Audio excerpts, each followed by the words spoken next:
Hello and welcome back. Today I'm going to be making some delicious buttermilk pancakes. Now it's quite a cool rainy day outside, so it's the perfect morning for some delicious pancakes.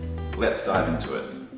So in front of me I have a medium-sized bowl and I have 2 cups of all-purpose flour which I'm going to put into the bowl with about 1/4 cup of sugar and 2 teaspoons of baking powder. I'd also like to add just a little bit of salt. And then I'm going to mix this all together. Now that the dry ingredients are combined, let's move on to the wet ingredients. So you want to start off either in a bowl or a glass jug like this with 2 cups of buttermilk. Now the buttermilk really helps to bring a really nice flavour and it reacts with the baking powder to create really fluffy and really delicious, nice and light pancakes. So if you haven't had buttermilk pancakes before, this is really a recipe that you should try. So 2 cups of buttermilk into the bowl. Then mix in 2 eggs, 1 teaspoon of vanilla extract, and then about 50 grams or about 1/4 cup of melted butter. So mix this all together. Now remembering in baking it always works better when you use ingredients that are room temperature. So if you have the time, I know most people don't, but bring out the buttermilk and the eggs and let them come to room temperature first. If you don't have time for this, optionally you can heat up the buttermilk and the eggs in the microwave just for 30 seconds or so, but on a low power because you don't want to cook the eggs or make it hot, you just want to bring it up to room temperature. So now that these are all in here, I'm going to combine my wet ingredients with the dry ingredients. I'm just going to mix these together until they form a nice wet consistency, but you do not want to overmix this. Now personally, I quite like to create just a plain pancake mix. I prefer to add my toppings directly into the pancakes when I put them on the pan, and I'll show you that in a little bit. But it just means it's more versatile, and I find that everybody can choose their own toppings for the pancakes. So now that this is almost combined, the secret ingredient here is adding a little bit of lemon.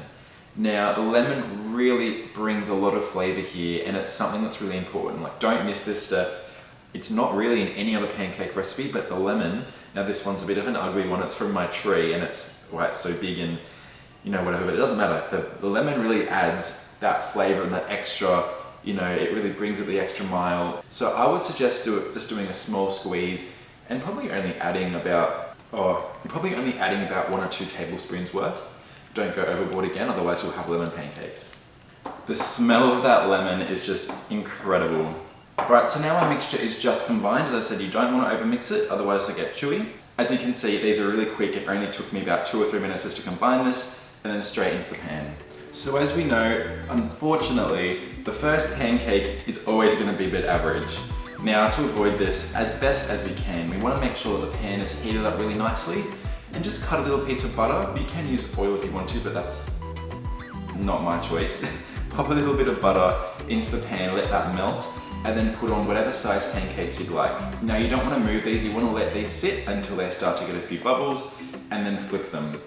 Now this is the stage, as I said earlier, you can add whatever you want here. So sometimes I like to add a little bit of chopped banana, sometimes some chopped strawberries or some chocolate chips, like little bits of cut up chocolate if you'd like to.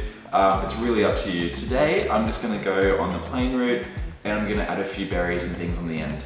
So they'll probably take about only a couple of minutes each side, depending on how hot the pan is and how thick and how big the pancakes are.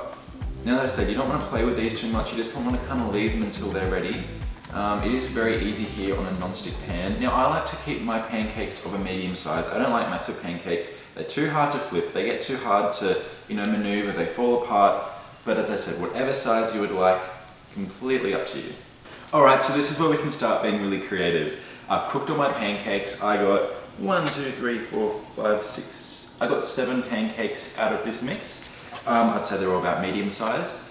And yeah, so just cook them a few minutes on each side, flip them. I started off with a higher heat and then turned it right down because once the pan's nice and hot, you don't want to be cooking these on high heat. It's more like a medium to low. On some of them I do have a bit of colour. It's up to you how much colour you want on yours. But I've got a few things here to decorate. As I said, I've just done plain ones. You can put blueberries, banana, chocolate, anything, just pushing them into the pancake once you put the batter in the pan.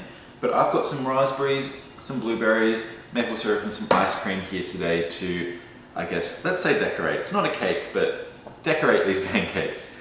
Because as I said, there's not too much sugar in these. I'd say these are fairly, I won't say healthy, but like they're not super sweet. So this is where we can start having some fun. So I probably like to decorate these with a little bit with some raspberries, blueberries. You can use strawberries, really any kind of fruit you'd like, banana. And then I'll probably put a nice dollop of ice cream on the top just to let it melt and run down the sides. And of course some maple syrup as well. But you could use some powdered sugar, really anything that you'd like. This is where it's all up to you. Let's get on to decorating. Now here's my decorated buttermilk pancakes. Thank you so much for watching.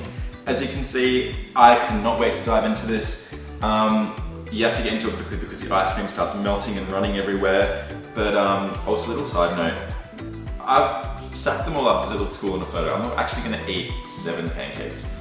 I'll probably save them for later, but I just thought this looked really cool and you could serve it like this if you've got people over or you're cooking it for a lot of people. Anyway, you can see I think this took me about 15-ish minutes, pretty quick to whip up and looks amazing and tastes absolutely delicious. If you like the video, please like and subscribe and we're posting some more stuff soon. Thank you.